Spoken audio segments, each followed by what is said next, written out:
여러분 안녕하십니까? 시채널 매거진 굿데이 첫 소식입니다. 한국기독교교회협의회가 지난 17일부터 18일까지 파주 지지향에서 2025 한국기독교교회협의회 정책협의회를 열었습니다. NCCK는 이날 정책협의회를 통해 전문가 강연과 민주적 토론의 장을 열고 지금 대한민국을 뒤덮고 있는 혐오와 차별을 사랑과 연대로 바꿔야 한다고 밝혔습니다. 시채널 취재팀이 보도합니다. 혐오와 차별로 점철된 시대. 한국교회가 연합하여 신앙의 본래적 가치를 회복해야 할 필요성이 커지고 있습니다. 한국기독교교회협의회가 지난 17일부터 18일까지 파주 지지향에서 2025 한국기독교교회협의회 정책협의회를 열었습니다. 이번 정책협의회는 NCCK 총무 김종생 목사의 인사로 시작해 서범규 목사와 강석훈 목사의 오리엔테이션, 엄한진 교수의 강연과 민주적 토론회 순서로 진행됐습니다. 인사를 전한 김종생 목사는 이 자리를 통해 에큐메니칼 정신을 가지고 혐오 정치와 극우 기독교에 대해 잘 풀어가길 바란다고 말했습니다. 우리들이 새롭게 시작하는 101주년을 에큐메니칼에 지향하는 우리들의 정신이나 가치가 이곳에서 다양하게 녹여내졌으면 좋겠고, 또 우리들이 조금은 여유 있게 조금은 새로운 여백을 좀 만들면서 우리들이 풀어가야 될 혐오의 정치, 그리고 극우 우리 기독교를 이제 남의 일이 아니라 바로 우리들의 일로 떠안으면서 우리가 풀어가야 될 우리들의 미션으로 함께 우리가 이 자리에서는 얘기들이 좀 되면 좋겠습니다. 혐오 정치에서 정치적 종교 운동으로라는 제목으로 강연을 전한 한림대학교 엄한진 교수는 혐오란 사람들을 가르는 고도의 지배 방식이라며 무시해서는 안 되지만 과도한 관심을 줘서도 안 된다고 강조했습니다. 혐오라는 게 이 사람들을 서로 갈라놓고 서로 간에 이렇게 견제하고 싸우게 하는 그런 어쨌든 고도의 어떤 지배 방식 중에 하나다. 그런 선동하는 사람들을 무시해서는 안 되겠지만 너무 과대평가하거나 과도한 관심을 줘서도 안 될 거라고 생각이 듭니다. 18일까지 진행된 이번 NCCK 정책협의회는 영성 강의와 기도, 민주적 토론회와 질의응답 시간을 통해 참석자들 간의 의견을 공유하는 시간을 가졌습니다. 그리고 한국교회의 시대적 과제로 지금 대한민국을 뒤덮고 있는 차별과 분열을 넘어 사랑과 연대로 변화시켜 가야 한다고 밝혔습니다. 시채널 뉴스 문지원입니다. 세계복음주의연맹 서울 총회 본격적인 준비에 앞서 사랑의 교회와 여의도 순복음교회가 연합기도회를 개최했습니다. 지난 15일 사랑의 교회에서 열린 2025 세계복음주의연맹과 함께하는 대한민국 국가안정과 국민 대통합을 위한 기도회는 사랑의 교회 오정현 목사의 인도와 여의도 순복음교회 이영훈 목사의 설교 순서로 진행됐습니다. 이영훈 목사는 하나님의 절대 주권이라는 제목의 말씀을 전하며 절대 주권자이신 하나님의 섭리 가운데 모든 게 협력하여 선을 이룰 수 있다고 말했습니다. 이어서 오정현 목사는 국민 대통합을 위한 7천 기도 용사, 믿음의 4대 합심 기도문을 선포했고 참석자들과 함께 대한민국과 정치 지도자들을 위해 기도하는 시간을 가졌습니다.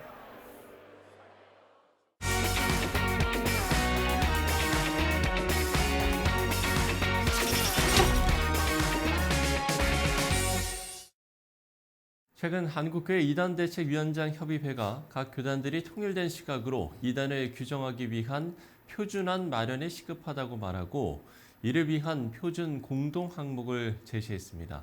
오늘은 이와 관련한 이야기 나눠보겠습니다. 한국교회 이단대책위원장 협의회 사무총장 유영권 목사 스튜디오에 모셨습니다. 목사님 안녕하십니까? 안녕하십니까? 예. 반갑습니다.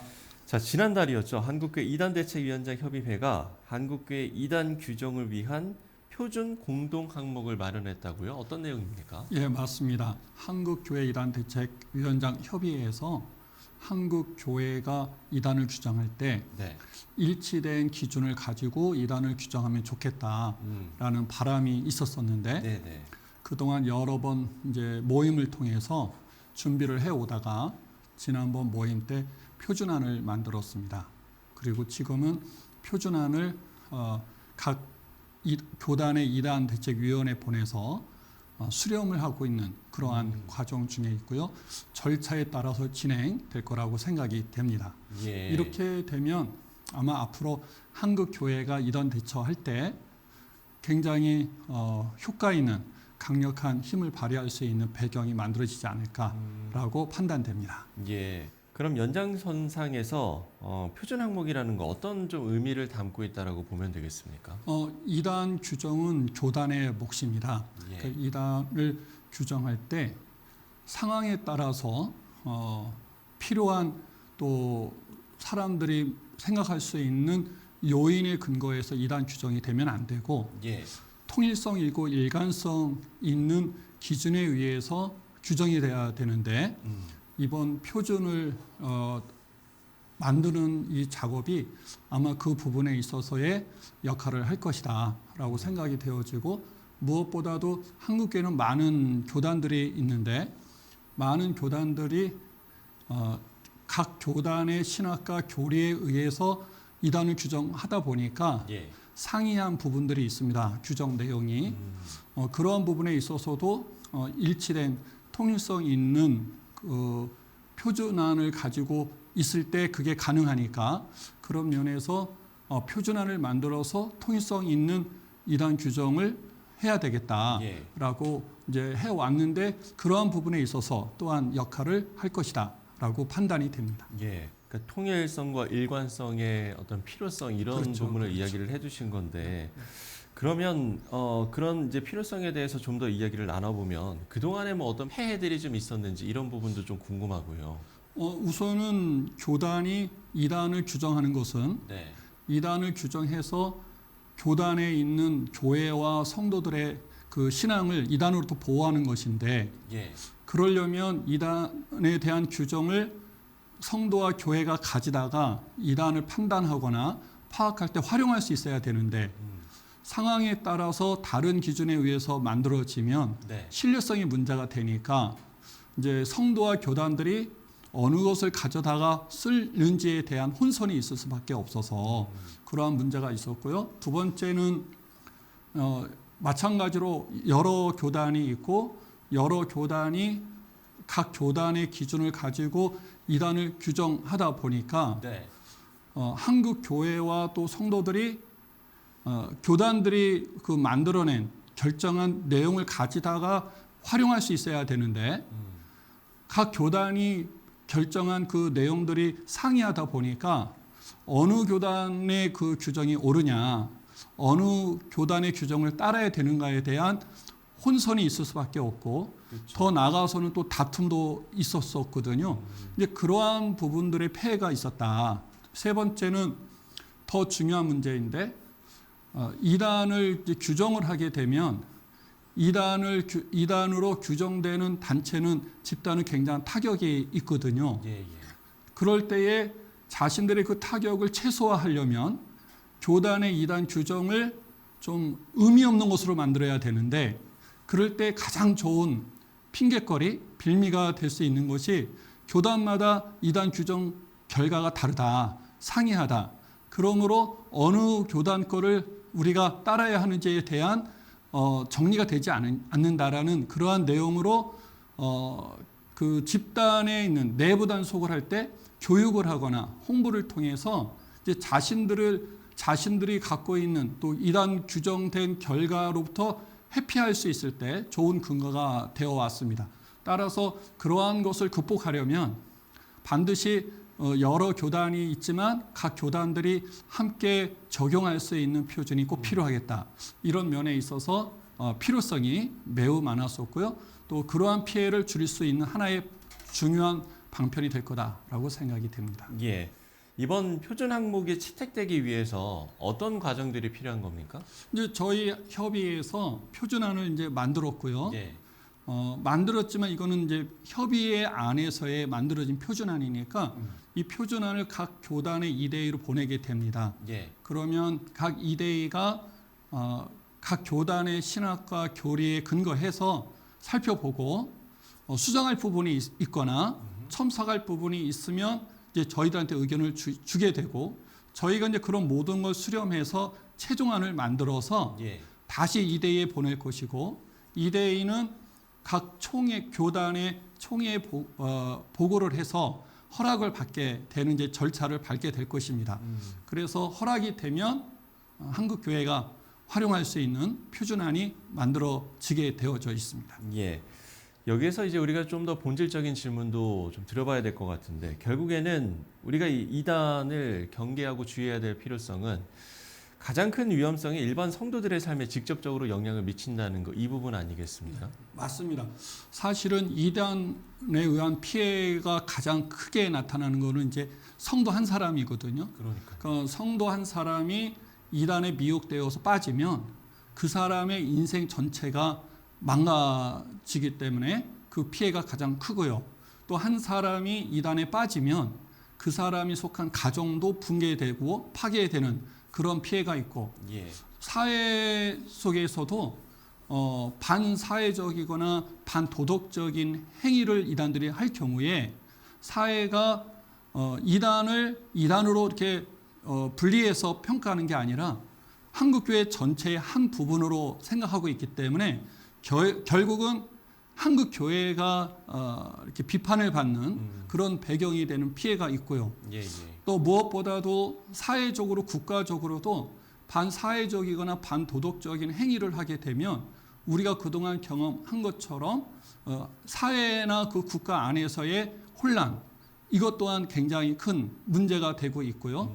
이제 마지막으로 국가와 국가 사이에서도 문제가 될 수 있는데 작년만 해도 페루나 콩고나 또 온두라스 이런 곳에 이단들이 이미 포교가 되고 있어서 심각한 문제가 돼서 저희들에게 문의가 오고 저희가 답변을 줬는데 이러한 것들이 단순한 1대1 포교가 아니고 네.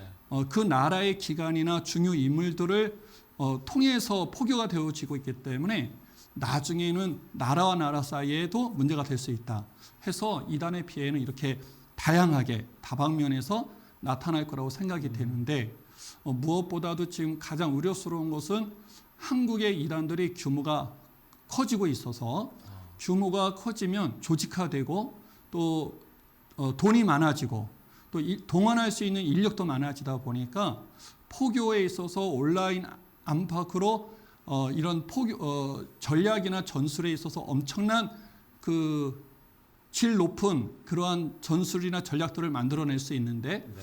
지금 그러한 것 때문에 한국 교회가 피해를 입고 있는데 앞으로 그 피해가 더 크지 않을까라고 생각이 되어서 한국 교회가 이 부분에 있어서도 더 염려하는 마음과 또 그러한 걱정되지만 또 한편에서 잘 대처하면 또 좋은 대처할 수 있기 때문에 그러한 부분에 있어서 고민을 좀 해야 되겠다라고 생각이 됩니다. 예. 그런가 하면 이제 또 새 학기가 시작이 됐는데 캠퍼스 내 이단 상황은 어떤지도 궁금한데요. 사실은 그게 가장 큰 문제인데요. 네. 이단이 잘 압니다.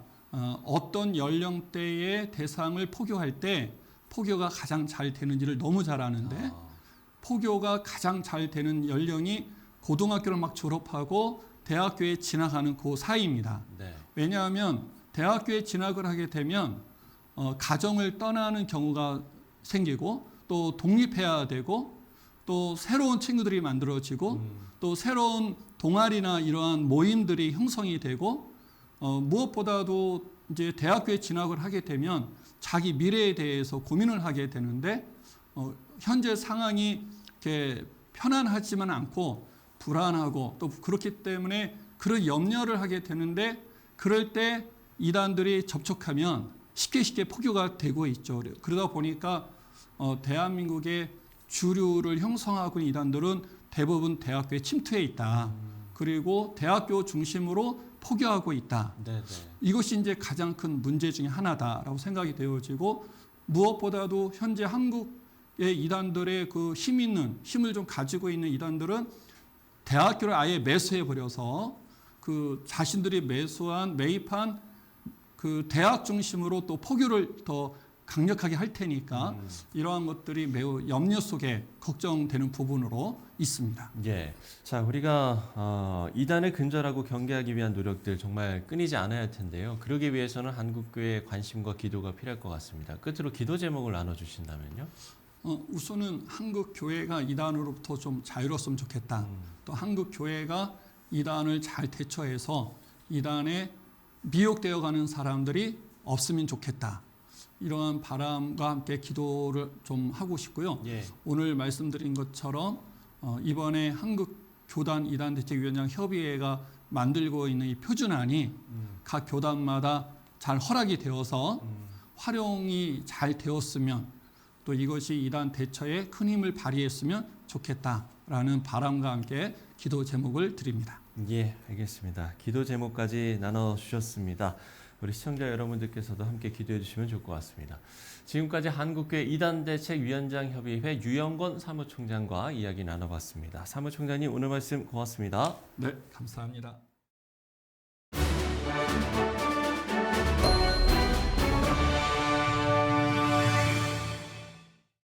앞서 이야기를 나눈 것처럼 이단은 한국교회 역사만큼이나 오랜 시간 동안 성도들을 미혹하고 복음의 증거를 방해해왔습니다. 다음 세대를 지켜야 한다는 경각심, 우리 모두가 다시 한번 가져야겠습니다. 시천의 매거진 굿데이 오늘 순서는 여기까지입니다. 시청해주신 여러분 고맙습니다.